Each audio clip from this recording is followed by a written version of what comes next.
A married man whose husband is whose wife is dead. जसकी श्रीमती मरेकी छिन्. Whose wife is dead.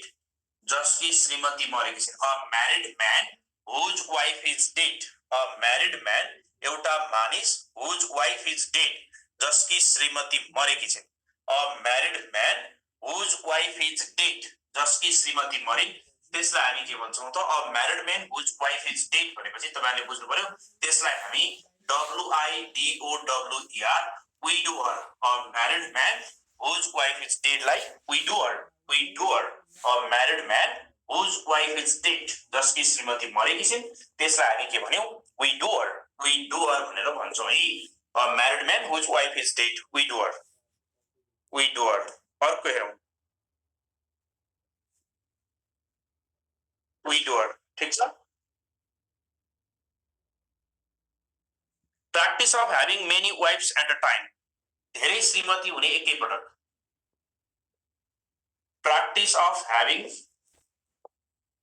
many wives at a time. Many wives at a time. Practice of having many wives at a time. Polygyny. GYNY. एकै पटकमा धेरै श्रीमती हुनेलाई practice of having many wives at a time. एक पटकमै एक भन्दा बढी श्रीमती कसैको छ भने practice of having many wives at a time. एक पटकमा एउटा भन्दा धेरै श्रीमती छन् भने polygyny. Practice of having many wives at a time. एक पटकमा एउटा भन्दा बढी श्रीमती छन् भने polygyny. एउटा भन्दा बढी श्रीमान छ भने polyandry. ANDRY. Practice of having many husbands at a time. एक पटकमा एउटा भन्दा बढी श्रीमान छ भने polyandry. एक second. Practice of having many husbands at a time.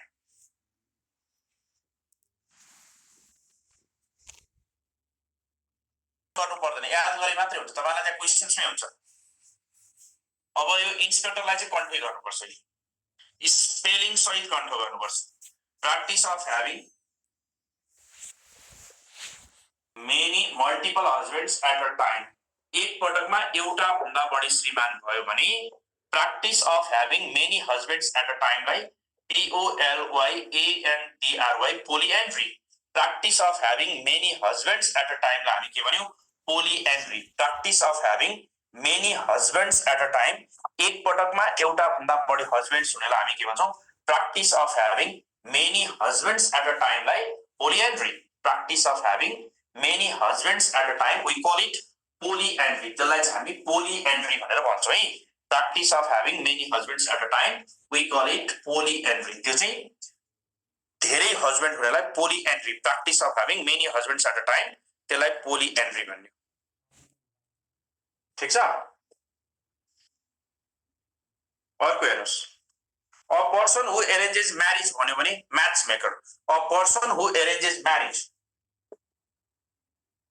A person who arranges marriage. A person who arranges marriage. A person who arranges marriage like matchmaker. A person who arranges marriage. विवाह arrange गर्ने मान्छेलाई हामी के भन्छौं? A person who arranges marriage matchmaker. A person who arranges marriage. जसले विवाह arrange गर्छ त्यसलाई हामी के भन्छौं त? Matchmaker. A person who arranges marriage is called matchmaker. A person who arranges marriage. जसले विवाह arrange गर्छ भने a person who arranges marriage is called matchmaker. त्यसलाई compensation paid after divorce. Compensation paid to divorcee husband or wife after divorce. Divorce पछि तिरिएको compensation हामी के भन्छौं? त्यसलाई alimony, माना चामल भर्ने भन्छौं नेपालीमा. Compensation paid after divorce. Compensation paid after divorce. Divorce पछिको compensation. Compensation paid after divorce. यो divorce पछि अर्थात compensation लाई alimony भनेर भनिन्छ. A young unmarried woman. एउटा भर्खरकी young केटी मान्छेलाई के भनिन्छ? MAIDN maiden भनिन्छ. A young unmarried woman. A young unmarried woman. A young unmarried woman, एउटा भर्खरकी केटीलाई के भनिन्छ, यङ अनम्यारिड वुमनलाई एमएआइडिएन मेडन, यसलाई चाहिँ हामी एमएआइडिएन मेडन भनेर भन्छौँ, मेडन ओभर भन्नुहुन्छ नि।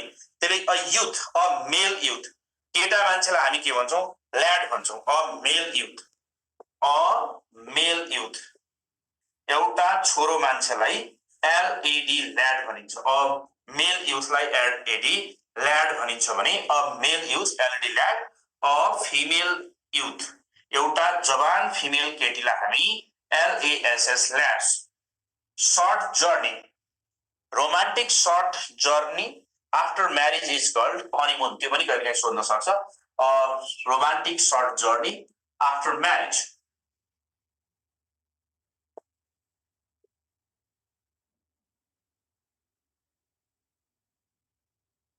Romantic short journey after marriage, विवाह पछाडि यसलाई हामी के भन्छौँ,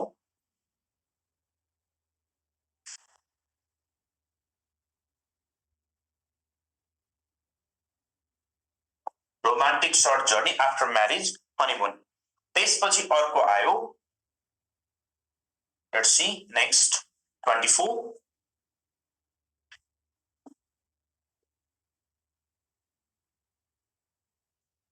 ठीक छ। यो विवाह सम्बन्धी शब्दहरू बढी मिलाउनु पर्छ तपाईँले।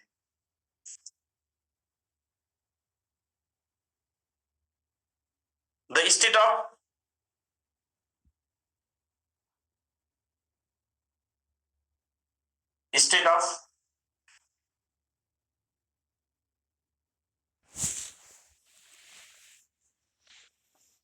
keeping oneself aloof from sexual life,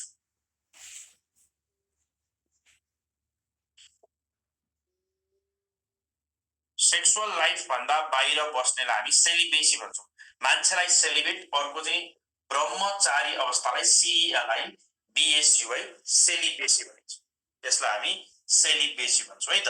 state of keeping oneself away from sexual life, sexual लाइफबाट टाढा रहने मान्छेलाई हामी के भन्छौँ, सेलिबेसी, सिएलआई बिएसयुआई सेलिबेसी। यसरी याद गर्नुपर्छ।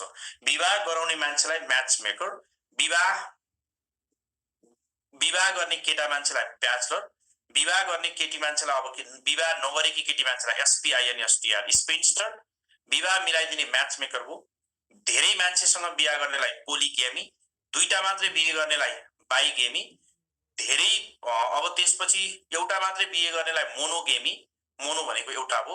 धेरै श्रीमान भएको महिला पोलिएन्ड्री, पिओएलवाई, धेरै श्रीमती भएको पोलिजिनी, पिओएलवाई पोलिजिनी। अनि डिभोर्स पछि दिने माना चामल या अंश पैसालाई एलिमोनी, एएलआइएमओएनवाई एलिमोनी भनिन्छ है। त्यो कुरा विवाहसँग सम्बन्धित शब्दहरू चाहिँ यो भयो। अब यी शब्दहरू हजुरहरूले विवाहसँग सम्बन्धित शब्द भनेर याद गर्ने। अब विवाह पछि हामीले अलि बढी ध्यान दिनुपर्ने कुराहरू चाहिँ अब केही गभर्नेन्ससँग सम्बन्धित, गभर्नेन्स बाई मनी, पैसाबाट हुने शासनलाई plutocracy, governance by one person, governance by single person, autocracy, governance by a few noble people।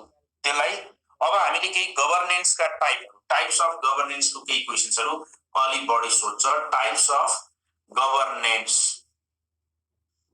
Of गभर्नेन्सबाट केही प्रश्नहरू अलि बढी आइरहेको छ। जस्तो टाइप्स अफ गभर्नेन्स भन्ने बित्तिकै यहाँबाट 5 वटा जति प्रश्नहरू याद गर्नुपर्छ। जस्तो गभर्नेन्स बाई सिंगल पर्सन, एकजना व्यक्तिको मात्रै शासनलाई अटोक्रेसी, निरङ्कुश शासन। Governance by a single person, त्यो नोटमा भएको सबै खाइसक्नु पर्यो है। यस्तो कुराहरू सरले कहिले पढाउनुहुन्छ भनेर पुर्ने होइन। Governance by a single person, एकजना व्यक्तिले मात्रै शासन गर्नेलाई autocracy, एयुटीओ auto सीआरएसयुआई autocracy, governance by a single person autocracy, governance by a single person autocracy. अर्को गभर्नेन्स बाई अ किङ, एउटा राजाले गर्ने शासनलाई हामी मोनार्की, राजतन्त्र, MONARCHY monarchy, MONARCHY monarchy, governance by a king, राजाले गर्ने शासनलाई we call it monarchy. Governance by a king, राजाले गर्ने शासनलाई we call it monarchy. Governance by a king भनेको के हो त मोनार्की। अर्को छ governance by a few people. Governance by a few people. Governance by a few people, एकदमै कम मान्छेले शासन गर्नेलाई ओलिगार्की। यसलाई तपाईहरु केपी ओली सम्झे पनि भो, ओएलआई ओली, जीएआरसीएचवाई, जीएआरसीएचवाई, ओलिगार्की। एकदमै कम मान्छे, governance by a few people, we call it oligarchy. Governance by a few people भनेको एकदमै कम मान्छेले गर्ने शासनलाई वी कल इट ओलिगार्की। यो ओलिगार्की भयो है। त्यसपछि अर्को हेरौं, governance by a few people, oligarchy भयो। त्यसपछि अर्को हेरौं त डीमा, governance by a few people, O L I G A R C H Y, oligarchy भनेको governance by a few people. अर्को तपाईहरुले हेर्नु पर्यो governance by, governance by, governance by money, पैसाले गर्ने शासनलाई के भनिन्छ plutocracy. Plutocracy, governance by money, plutocracy. Governance by money, पैसाले गर्ने शासनलाई plutocracy. Monarchy, oligarchy, plutocracy. Governance by noble persons, केही बुद्धिमानी व्यक्तिहरूले गर्ने शासनलाई फेरि हामी एरिस्टोक्रेसी, कुलीन तन्त्र। Governance by a few noble people, governance by a few noble people, GOVERANC, governance by a few NOBLE, noble people. केही राम्रा व्यक्तिहरूले गर्ने चाहिँ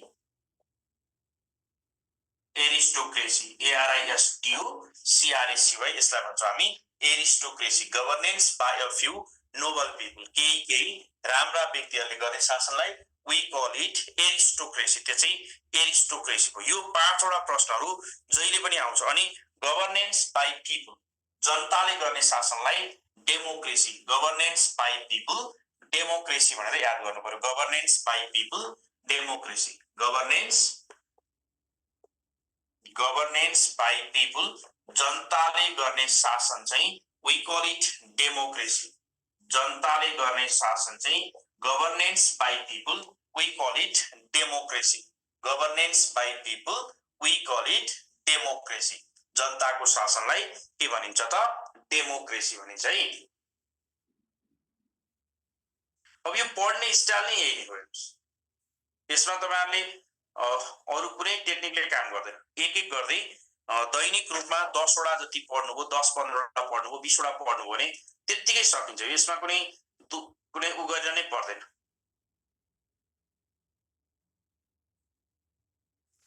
अटोमेटिकली आउँछ। यस्तो कसरी आउँछ भन्नुभयो, यो अटोमेटिकली आउँछ। यो कन्ठै गर्नुपर्ने चाहियो। यो प्र्याक्टिस गरेर करिब 1000 वटा क्वेशन हो हैन, यति प्रश्न छन् भनेर सोध्नु। यसमा बढीमा 1000 प्रश्न होला। बढी मैले नोटमा पनि राखेको छु, तपाईहरुको नोट